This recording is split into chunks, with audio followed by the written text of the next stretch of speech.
Hello बच्चों, कैसे हैं आप सब। तैयारी बहुत जोर शोर से चल रही है। चलिए, तो उसी में आगे बढ़ते हुए आज प्रश्न नीति प्रीवियस ईयर क्वेश्चन सीरीज में आज जो मैं चैप्टर लेके आया हूं वो है थर्मोडायनेमिक्स। पहला क्वेश्चन मेरा क्या है, एक सैंपल दे रखा है of 0.16 gram water at 100 degree Celsius at normal pressure requires 54 calorie of heat energy to convert to steam at 100 degree Celsius. मतलब वाटर मेरा कन्वर्ट हो रहा है 100 डिग्री सेल्सियस में।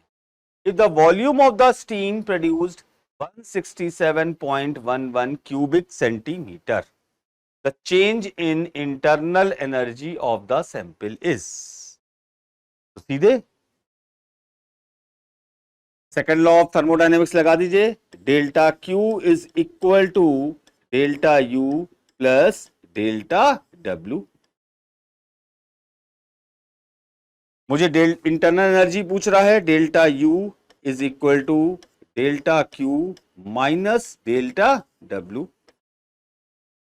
अब डेल्टा क्यू की वैल्यू क्या दे रखी है, कितनी हीट रिक्वायर है, 54 कैलोरी। इसको जूल में कन्वर्ट करिए,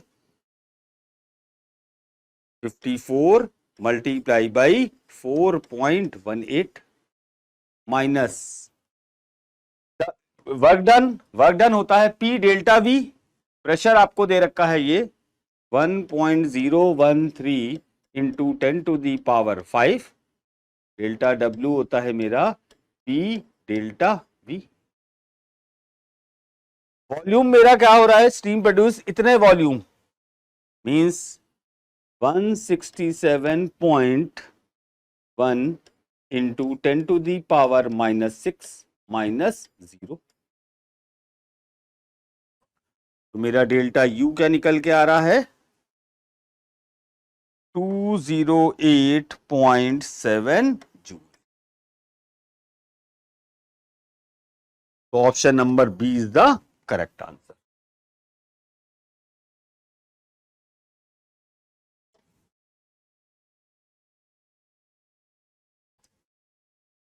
अगला क्वेश्चन मेरा क्या है, a system is taken from a state A to state C. A to C एक पाथ है मेरा ए डी सी और दूसरा है ए बी सी। क्या कह रहा है कि इसकी internal energy at A is 10 joule. along the path ADC the amount of heat absorbed is dq1 और वर्क डन है 20 जूल। मतलब इस रास्ते पे, whereas along the a path ABC the heat produced is, इस वाले रास्ते पे जब इस रास्ते पे जा रहा हूं तो dq2 दे रखा है आपको 36 जूल।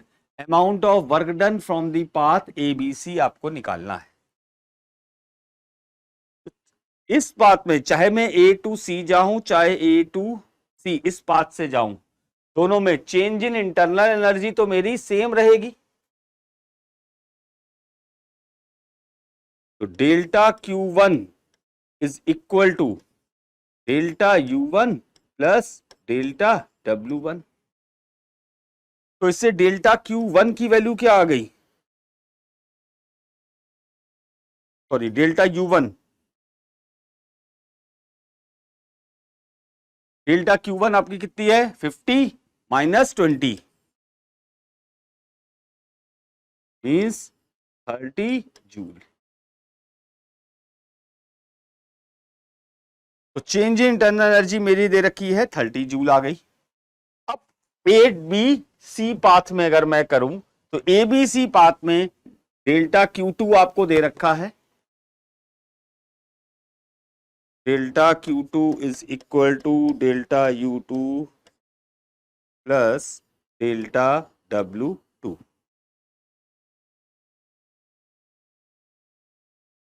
तो डेल्टा U2 क्या आ जाएगा, delta Q2 minus delta W2।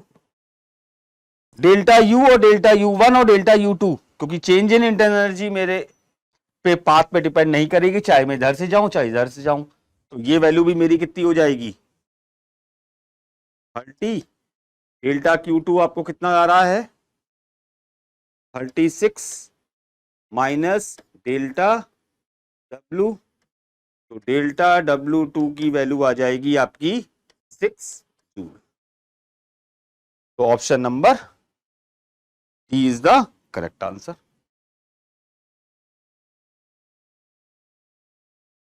अब ये क्वेश्चन क्या दे रखा है कि मेरे पास एक तो सबसे पहली चीज है 1 मोल ऑफ मतलब N की वैल्यू आपको दे रखी है 1।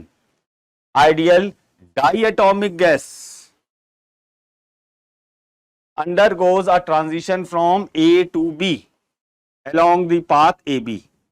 ये PV ग्राफ है, अगर मेरा PV ग्राफ अगर मेरा स्ट्रेट लाइन है, इसका मतलब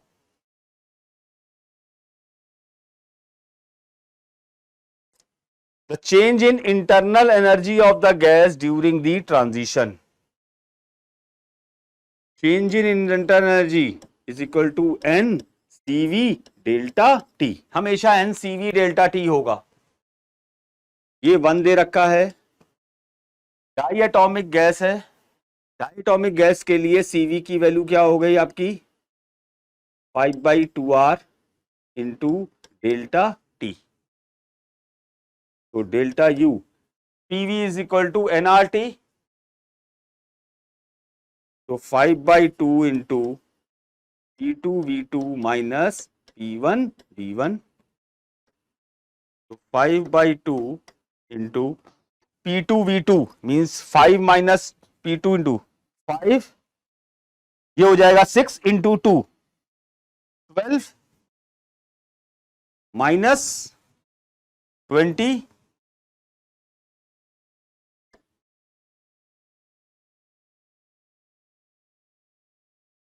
माइनस। तो option number D is the correct answer. अब CP and CV denote the specific heat per unit mass. और हमें पता है कि जो मोलर स्पेसिफिक हीट होती है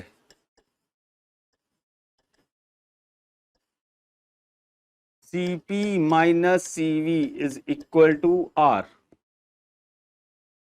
और मोलर स्पेसिफिक हीट और specific heat at unit mass, ये क्या हो जाएगी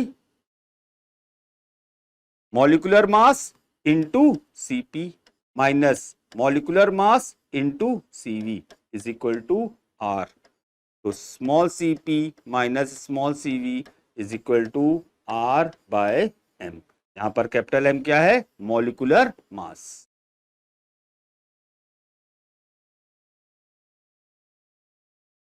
तो option number C is the correct answer. A cylinder contains a hydrogen gas at pressure 249 kilopascal at a temperature of 27 degree Celsius. तो इसको सबसे पहले आपने T1 टेम्परेचर 27 प्लस 273 means 300 kelvin. Density, it's density, आपको डेंसिटी निकालनी है। तो PV is equal to NRT। तो P is equal to rho upon molecular mass into RT, क्योंकि N is equal to mass upon molecular mass और density होती है मास अपॉन वॉल्यूम। तो P is equal to rho by M into RT। तो रो is equal to PM upon RT। Pressure की value ये रखी है 249 into 10⁻³ molecular mass 2 into 10⁻³ divided by 8.3 into 300। तो डेंसिटी आपकी आ जाएगी 0.2 kilogram per metre cube. Option number B is the correct answer. अब देखो इस ग्राफ को देखो, पीवी ग्राफ आपको दे रखा है और आपसे पूछ रहा है कौन सा, the curve which represents adiabatic process 1 2 3 4 में से। सबसे पहले अगर इसकी बात करें तो ये मेरा हॉरिजॉन्टल लाइन है, प्रेशर कांस्टेंट, मतलब ये वाला प्रोसेस हो गया मेरा आइसोबारिक प्रोसेस। यहां पर वॉल्यूम कांस्टेंट है, मतलब आइसोकोरिक प्रोसेस।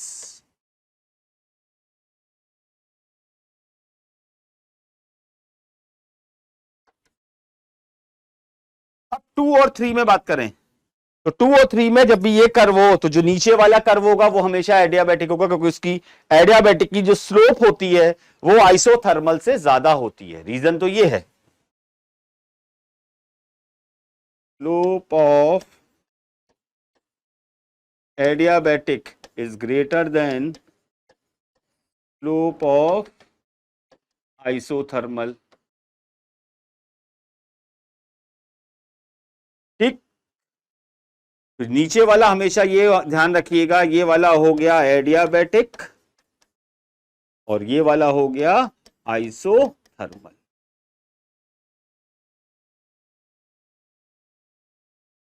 जब भी कर्व इस तरीके का आ रहा हो तो हमेशा ध्यान रखिए कि इसकी स्लोप ज्यादा होगी, इसकी स्लोप कम होगी। तो रीजन तो आपको पता है, लेकिन ऐसे याद रखने के लिए हमेशा ध्यान रखिए जो नीचे वाला है वो एडियाबैटिक, ऊपर वाला isothermal.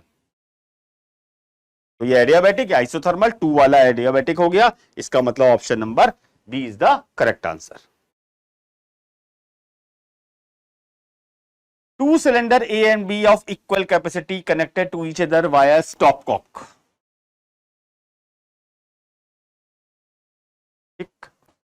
A contains an ideal gas at standard temperature and pressure and B is completely evacuated. मतलब इस तरीके से है, यहां पर एक स्टॉप कॉक लगाइए, ये A ये B, इसके अंदर एक आइडियल गैस है और ये इवैक्यूएटेड है। ठीक, the entire system is thermally insulated, मतलब यहां जो वॉल है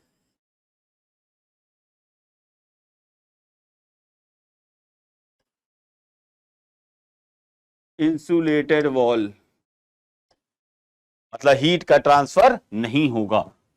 the stopcock is suddenly open, जैसे ही इसको मैं ओपन कर दिया,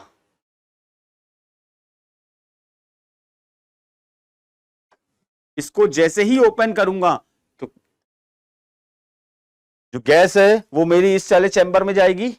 ठीक, तो ये प्रोसेस कैसा हुआ, क्योंकि हीट का ट्रांसफर तो मेरा होगा लेकिन क्या है सराउंडिंग्स में नहीं होगा। मींस इंसुलेटेड वॉल मतलब डेल्टा क्यू की value equal to 0, no heat transfer to the surroundings. इसका मतलब प्रोसेस कैसा हो गया, adiabatic process.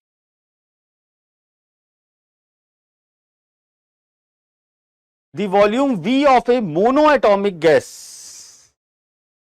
varies with temperature. Volume और temperature एक स्ट्रेट लाइन ग्राफ है, means V is proportional to T। इसका मतलब प्रेशर मेरा क्या है, कांस्टेंट, आइसोबारिक प्रोसेस।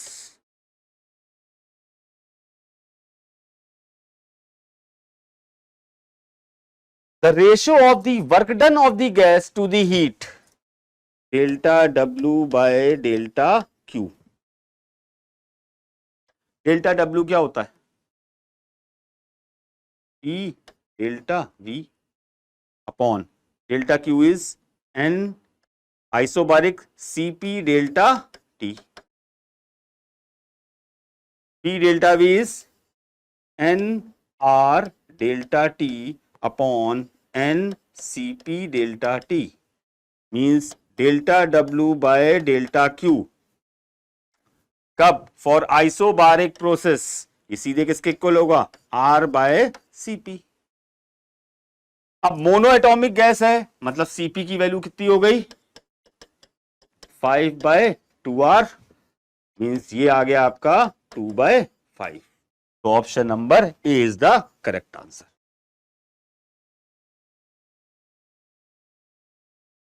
अब इस ग्राफ को समझो।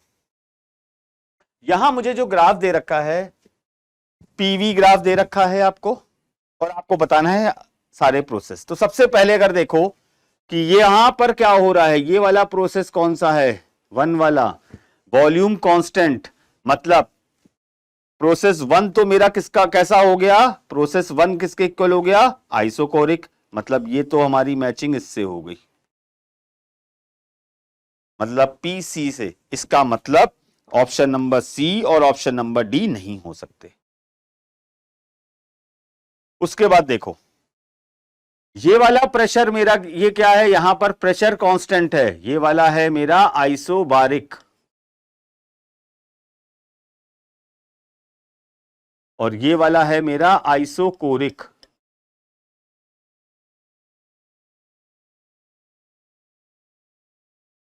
आइसोबोरिक प्रोसेस होगा, मतलब फोर्थ वाला आइसोबारिक है, फोर्थ वाला आइसोबारिक, मतलब फोर्थ किससे कनेक्ट होगा, बी से, मतलब एस मेरा बी से हुआ।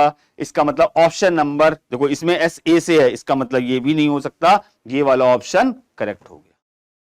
अब दूसरी चीज, इन दोनों में अगर आइसोथर्मल आइसो और एडियाबैटिक की बात करूं, तो जो मेरा नीचे होता है वो एडियाबैटिक, ऊपर वाला आइसोथर्मल, क्योंकि इसकी स्लोप ज्यादा इसकी स्लोप कम। तो सेकंड वाला मेरा क्या हो गया, एडियाबैटिक, मतलब क्यू मेरा ए की तरफ, और थर्ड मेरा आइसोथर्मल, आर डी से। तो option number A is the correct answer.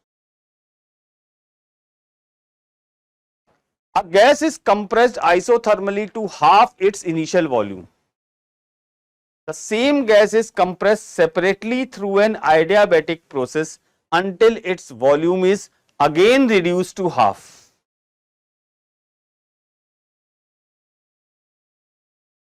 जब अब इसमें ऑप्शन कौन सा सही है, compressing the gas isothermally or adiabatically will require same amount of work. नहीं, दोनों का वर्क डन अलग अलग होता है, ठीक, ये ऑप्शन गलत हो गया। एडियाबैटिक में वर्क डन ज्यादा होगा, आइसोथर्मल में वर्क डन कम होगा। Which of these case whether compression through isothermal or through adiabatic process require more work will depend upon atomicity. नहीं, बिल्कुल नहीं। Compressing the gas isothermally will require more work. No. Adiabatic में work done ज्यादा होता है, तो compressing the gas through adiabatic will require more work to be done, क्योंकि मेरा जो पीवी ग्राफ बनेगा वो क्या बनेगा,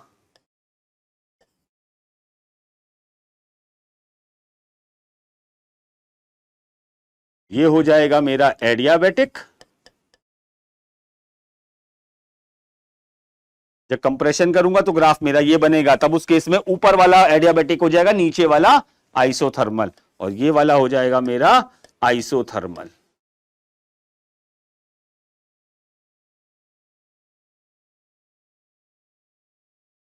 means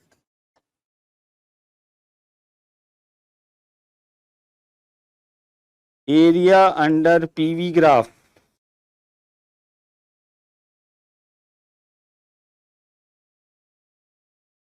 for adiabatic is greater than isothermal. Therefore, work done for adiabatic is greater than work done for isothermal. So, option number D is the correct answer.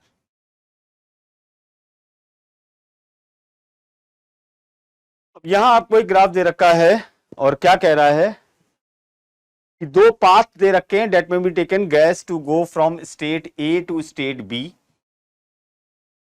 And A state C. A to B 400 joule of heat is added to the system, and in process BC 100 joule of heat is added to the system. The heat absorbed by the system in the process A to C will be. तो पहले मैं क्या करूंगा, क्योंकि मुझे ए to सी का heat निकालना है, तो पहले मुझे इंटरनल एनर्जी नहीं पता, ए टू बी अगर मैं यहां की बात करूं तो ये वाला प्रोसेस कैसा है, आइसोकोरिक,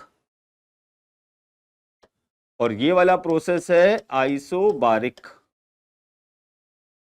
आइसोकोरिक है मतलब वर्क डन इस केस में क्या हो गया, 0।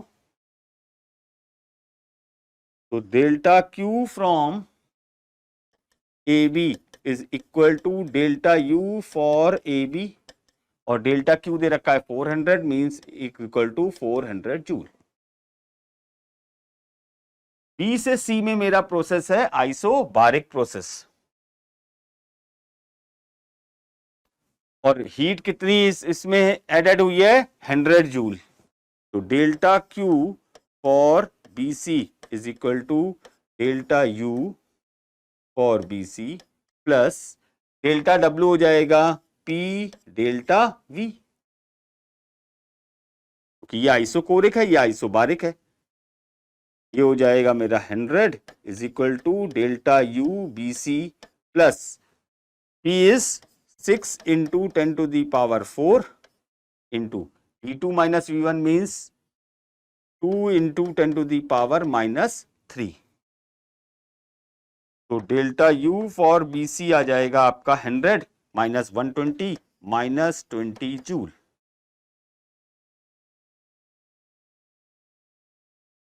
अब A से C के पाथ की बात करूं, A टू C की अगर मैं बात करूंगा तो delta Q for AC is equal to delta U for A to C means delta U for AC plus delta W for AC। Delta U AC के किसके इक्वल हो जाएगा, delta U AB plus delta U BC plus work done. Work done यहां निकालने के लिए क्या कर दूं, एरिया अंडर द कर्व निकाल दूं,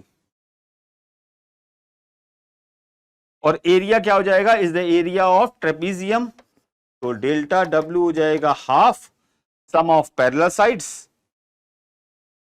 equal to 8 into 10 to the power 4 into this height 2 into 10 to the power minus 3।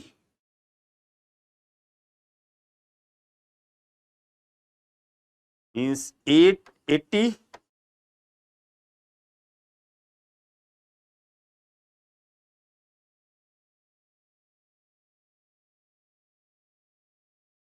Delta U plus delta ये this 400 minus 20 380 plus 80 means 460 joule. तो option number A is the correct answer.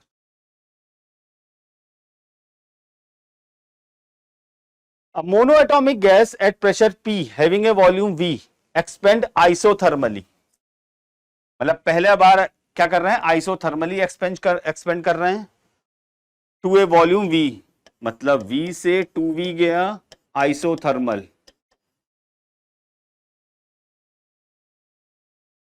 ठीक, and then adiabatically फिर 2V से 16V गया adiabatically.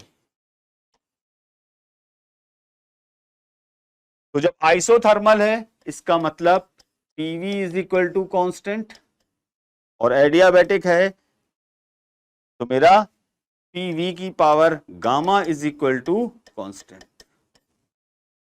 तो यहां आ जाएगा P1 V1 is equal to P2 V2 means P2 is equal to, volume change हो रहा है V से 2V मीन्स 1/2 ऑफ P1। अब प्रेशर मेरा P1/2 था, इसको मैंने P1 की वैल्यू P है तो P/2। अब यहां पर अगर मैं बात करूं तो P1 V1 या P2 V2 की power gamma is equal to P3 V3 की टू दी पावर गामा। तो P3 is equal to P2 into V2 upon V3 the whole gamma. P2 की वैल्यू है P/2। अब वॉल्यूम चेंज जो हो रहा है मेरा 2v से 16v means 1/8 to the power, gamma की वैल्यू मोनो एटॉमिक गैस दे रखी है, गामा हो जाएगा मेरा 5/3, तो ये हो जाएगा P/64, तो P3 is equal to P/64। Option number C is the correct answer. अब इसमें क्या दे रखा है, एडियाबैटिक एक्सप्रेशन में कौन सा एक्सप्रेशन मेरा गलत है, ठीक, of an adiabatic where the term have their usual meaning, तो कौन सा रिलेशन गलत है इसमें, पहला पीवी की power gamma is equal to constant, ये करेक्ट है, और जब पीवी की power gamma is equal to constant होता है, पीवी की power gamma is equal to constant,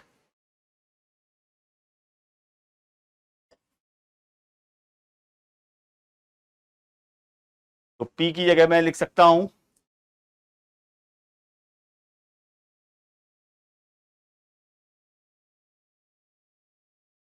तो T/V into V to the power gamma is equal to constant, Pv की power gamma -1 is equal to constant, P की power gamma is equal to constant, means ये वाला statement भी correct है मेरा, और यहां पर वैल्यू रख दूं तो P to the power gamma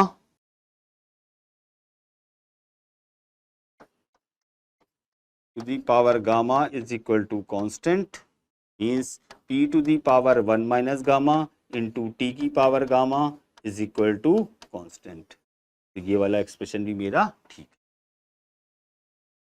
तो P की power 1 minus gamma into T की पावर गामा ये भी मेरा करेक्ट है, तो ऑप्शन नंबर कौन सा गलत है, दिस इज रॉन्ग, और मुझसे पूछा गया है रॉन्ग वाला, इसका मतलब option number D is the correct answer.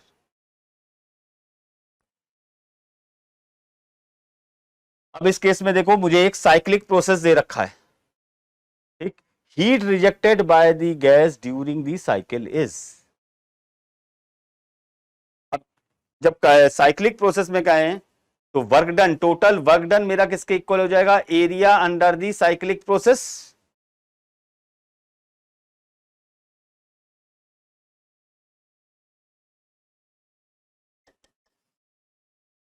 Area under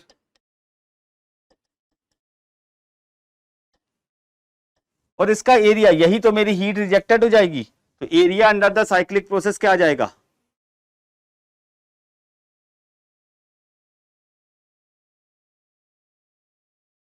P multiply by 2B means 2P, यही मेरी हीट रिजेक्टेड हो जाएगी,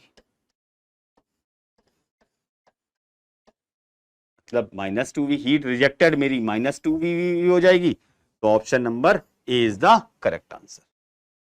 अब ये ध्यान रखिएगा कि अगर मैं क्लॉकवाइज जाऊंगा तो मेरा जो वर्क डन होगा वो मेरा पॉजिटिव होगा, और मैं कैसे जा रहा था, एंटी क्लॉकवाइज, और अगर एंटी क्लॉकवाइज जाऊंगा तो मेरा जो वर्क डन होगा वो मेरा नेगेटिव होगा, तो area under the cyclic process, लेकिन पॉजिटिव और नेगेटिव क्लॉकवाइज और एंटी क्लॉकवाइज से देख लीजिए, तो यहां हम एंटी क्लॉकवाइज जा रहे थे इसलिए इसका माइनस साइन, तो option number A is the correct answer, कि हो सकता है यहां पर +2V और -2V PV दे देता, तो आप -2 PV पे क्लिक करते हैं। 1 mole of an ideal gas from an initial state A to C,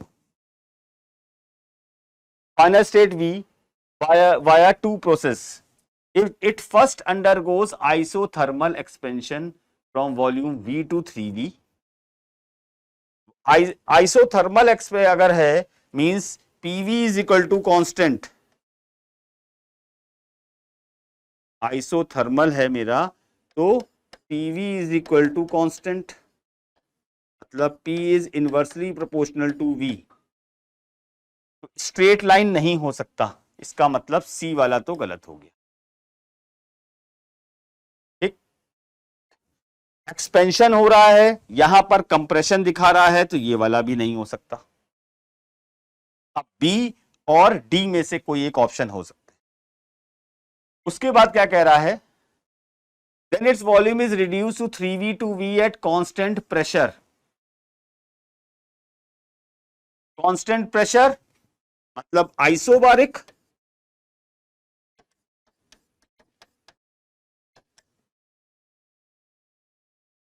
isobaric process हुआ तो मतलब हॉरिजॉन्टल लाइन होनी चाहिए, ये वाला ग्राफ हो जाएगा करेक्ट, ये वाला ग्राफ रॉन्ग। तो option number D is the correct answer.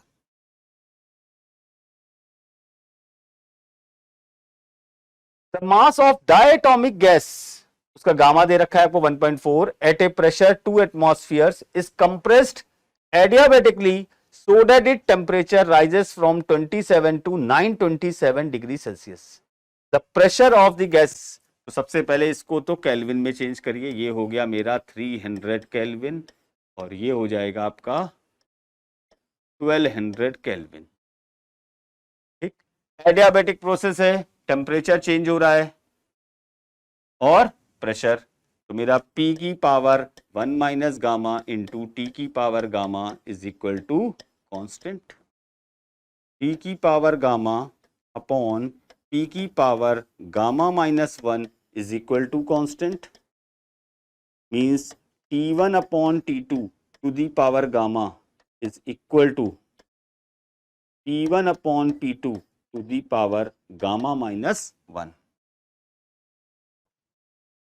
तो इससे P2 की जो वैल्यू आ जाएगी, P2 हो जाएगा मेरा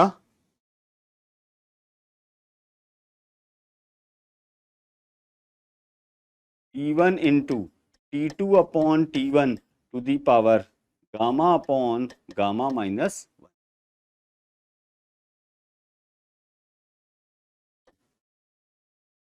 ये दे रखा है आपको 2, T2 की वैल्यू दे रखी है आपको 1200 upon 300 to the power gamma 1.4 upon 0.4। तो P2 की वैल्यू जो आपकी आ जाएगी 2 into 2 to the power 4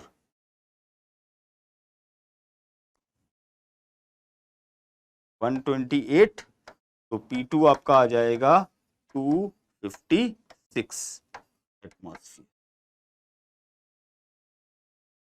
option number D is the correct answer.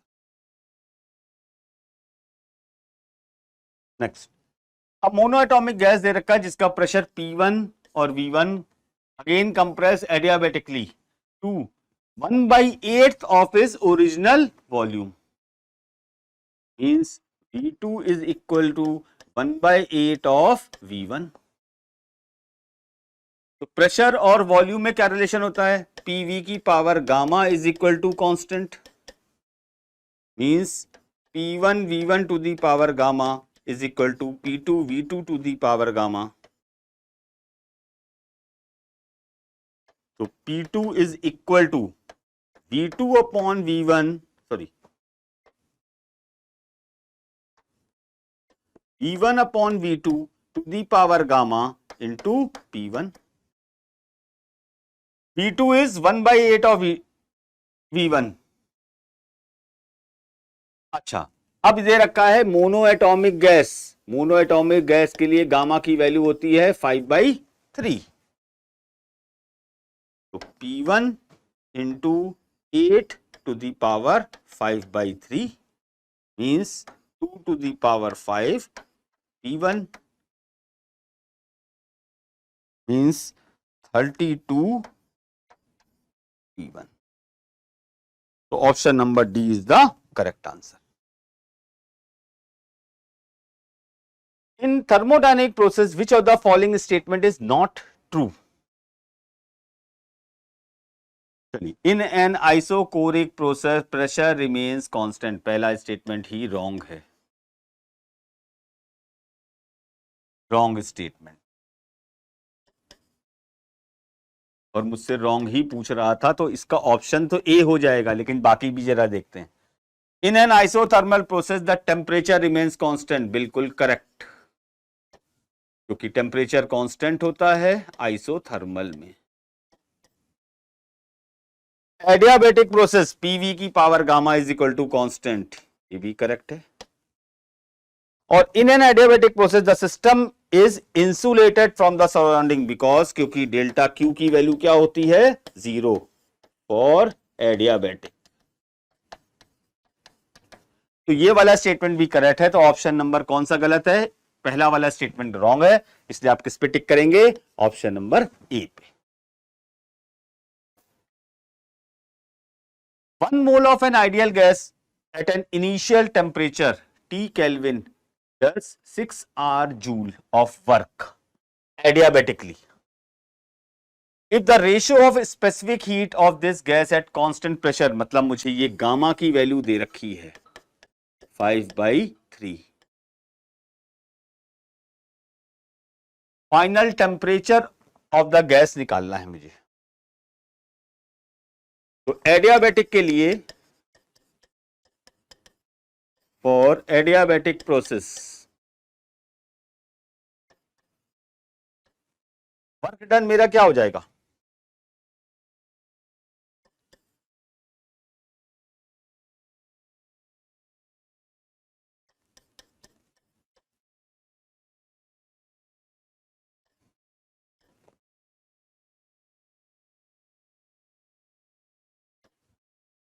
One mole मतलब एन की वैल्यू हो गई मेरी 1, डेल्टा डब्ल्यू दे रखा है आपको 6R,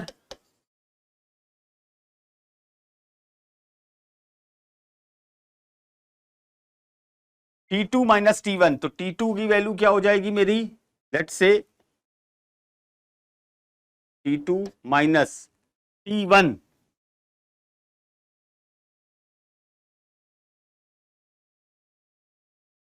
T divided by gamma minus 1, gamma की वैल्यू कितनी दे रखी है 5/3, मीन्स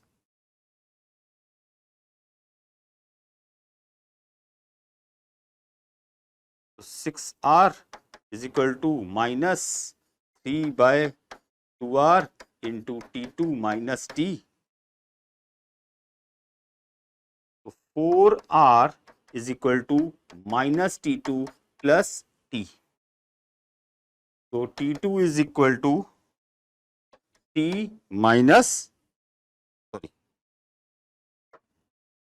4, तो T2 is equal to T minus 4, तो option number D is the correct answer.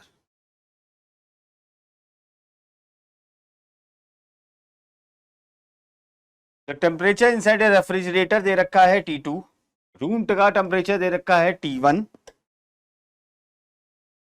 The amount of heat delivered to the room for each joule of electrical energy consumed ideally will be, तो W/Q1 delta W/डेल्टा Q1, ये क्या होता है मेरा 1 minus T2/T1, यहां पर T2 sink का temperature और T1 सोर्स का temperature, means T1 minus T2 upon T1,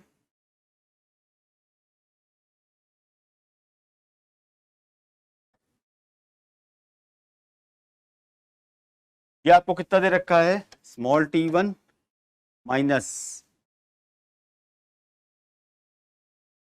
small T2, जब मैं केल्विन में चेंज करूंगा मतलब T1 प्लस 273 और यहां पर भी प्लस 2 से, तो ये तो कैंसिल आउट हो जाएंगे, लेकिन डिनोमिनेटर मुझे क्या ध्यान रखना है, ये हो जाएगा T1 प्लस 270, न्यूमरेटर के 273 दोनों कैंसिल आउट हो जाएंगे, तो बचेगा T1 minus T2 upon T1 plus 273, यही मेरी वैल्यू आ जाएगी। अब मुझसे क्या पूछ रहा है कि amount of heat delivered for each joule, मतलब डेल्टा डब्ल्यू की वैल्यू दे रखी है 1 जूल, तो delta Q1 is equal to, ये 1 हो गया, T plus 273, T1 plus 273 upon T1 minus T2। तो T1 plus 2, option number B is the correct answer. Which of the following process is reversible? Reversible process हमेशा ध्यान रखिए कौन सा होगा, isothermal process is a reversible process.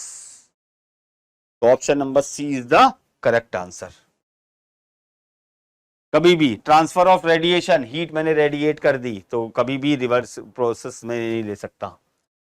Transfer by heat conduction, ये भी कभी रिवर्सिबल नहीं होता। और electrical heating of A nichrome wire, ये भी कभी रिवर्सिबल नहीं हो सकता, क्योंकि एक बार हीट निकल जाएगी सराउंडिंग में तो उसके बाद नहीं ले सकते। सिर्फ isothermal expansion is an reversible process. A Carnot engine having efficiency 1/10 as heat engine is used as a refrigerator. If the work done on the system is 10 joule, the amount of energy absorbed from the reservoir at lower temperature is. तो यहां अब मैंने क्या करा है कि एक मेरे पास कार्नोट इंजन था जिसकी एफिशिएंसी 1/10 थी जब वो हीट इंजन की तरीके से बिहेव कर रहा था। अब इसी को जब मैंने रेफ्रिजरेटर की तरीके से वर्क यूज करा तो वर्क डन कितना है, 10 जूल। मुझे अमाउंट ऑफ एनर्जी निकालनी है। तो कोएफिशिएंट ऑफ परफॉर्मेंस और एफिशिएंसी में क्या रिलेशन होता है?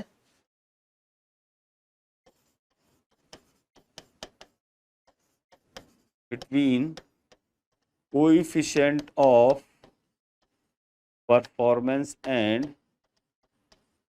efficiency, beta is equal to 1 minus eta upon eta। Efficiency आपको दे रखी है कितनी, 1/10। तो बीटा की वैल्यू क्या आ जाएगी, 9। अब कोएफिशिएंट ऑफ परफॉर्मेंस मेरा किसके इक्वल हो जाएगा, वर्क डन मेरा ये दे रखा है, डेल्टा डब्ल्यू की वैल्यू दे रखी है, मुझे डेल्टा क्यू निकालना है। तो delta Q is equal to beta into delta W,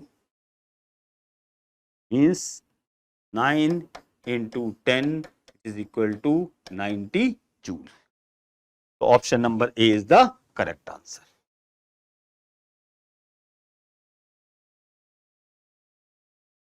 The Carnot engine A and B are operated in series. The engine A receives heat from the reservoir at temperature T1 and rejects the heat to the sink at temperature T. The second engine, पहला engine जो है वो कितनी heat, source का temperature है T1 और sink का temperature है कैपिटल T, मतलब जो मेरा T2 होता है। सेकेंड इंजन B जो है वो receives heat at temperature T and rejects the sink, ये सिंक का टेम्परेचर हो गया, ये सोर्स का टेम्परेचर हो गया, यहां पर ये सोर्स का टेम्परेचर है और ये सिंक का टेम्परेचर है। For what value of T the efficiency of two engines are same. तो एफिशिएंसी ऑफ ए, एफिशिएंसी मेरी क्या हो जाएगी, 1 माइनस T2 बाय T1, मतलब T2 क्या है, sink, T of sink divided by T of source, ये मेरी एफिशिएंसी होती है। तो ए के लिए एफिशिएंसी क्या हो जाएगी, 1 माइनस, दोनों के अगर एफिशिएंसी ध्यान दें तो दोनों की अगर efficiency of A is equal to efficiency of B कह रहा है, इसका मतलब उनके टेम्परेचर के सिंक टू सोर्स का जो रेशियो है वो मेरा कांस्टेंट होगा। सिंक टू सोर्स ये मेरा क्या होगा, कांस्टेंट। मींस अब इसके लिए सिंक का, ए के लिए सिंक का टेम्परेचर कितना है, T1, सॉरी सोर्स का टेम्परेचर, सिंक का टेम्परेचर है T divided by T1 is equal to, B के लिए जो सोर्स का टेम्परेचर है वो T है और सिंक का टेम्परेचर है T2, means T2 upon T means T is equal to under root of T1 T2. Option number C is the correct answer. 24th question next क्या है? अ कैरनॉट इंजन जिसकी sink का temperature ये मुझे दे रखा है T2 दे रखा है आपको 300 केल्विन और एफिशिएंसी आपको दे रखी है 40%. सोर्स का टेम्परेचर मैं कितना इंक्रीज करूं, मतलब T1 जो सोर्स का टेम्परेचर है उसको मैं कितना बढ़ा दूं जिससे कि एफिशिएंसी मेरी 50% बढ़ जाए. तो पहले एफिशिएंसी मेरी क्या होती है 1 minus T of sink divided by T of source. तो T2 बाई T1 की अगर मैं वैल्यू कहूंगा तो वो क्या जाएगी 1 माइनस एफिशिएंसी. अब पहले T2 का टेम्परेचर है 300 divided by T1 is equal to 1 minus 40 by 100 means 3 by 5. तो T1 की वैल्यू हो जाएगी आपकी 500 केल्विन. अब उसके बाद क्या कह रहा है कि एफिशिएंसी 50%, ओरिजिनल एफिशिएंसी की 40% का 50% और बढ़ गई. तो मेरी एफिशिएंसी कितनी हो गई 60%. तो फिर से T2 अपॉन T1 डैश कह दिया is equal to 1 minus 60 by 100 means 2 by 5. तो T डैश की वैल्यू क्या हो जाएगी 5 बाई 2 इंटू T2 की वैल्यू है 300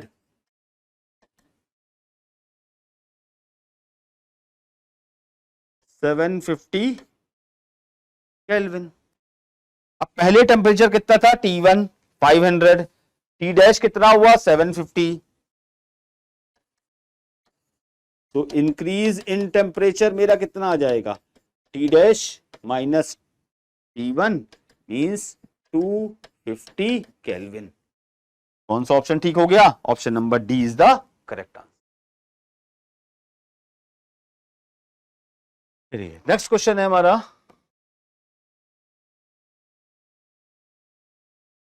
an ideal gas heat engine operates in Carnot cycle between 227 to 127 degree Celsius. तो सबसे पहले ये टेम्परेचर कितना हो गया 500 केल्विन, ये टेम्परेचर हो गया मेरा 400 kelvin.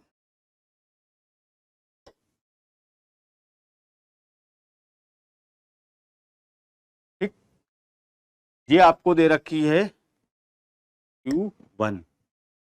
heat at high amount of heat converted to work is by efficiency means 1 minus T2 by T1 is equal to 1 minus Q2 by Q1 means Q2 by Q1 is equal to T2 by T1. तो Q2 is equal to Q1 into T2 by T1. इस expression को हमेशा याद रखिएगा, directly आप use कर सकते. Q1 मेरा कितना है 6 into 10 to the power 4 multiply by 400 upon 500.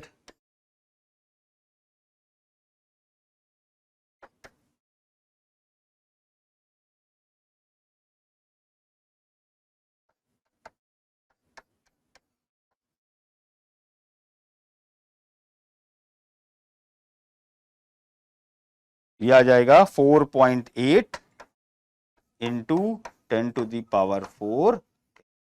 Option number A is the correct answer. इसी तरीके से बने रहिए हमारे साथ. Thank you.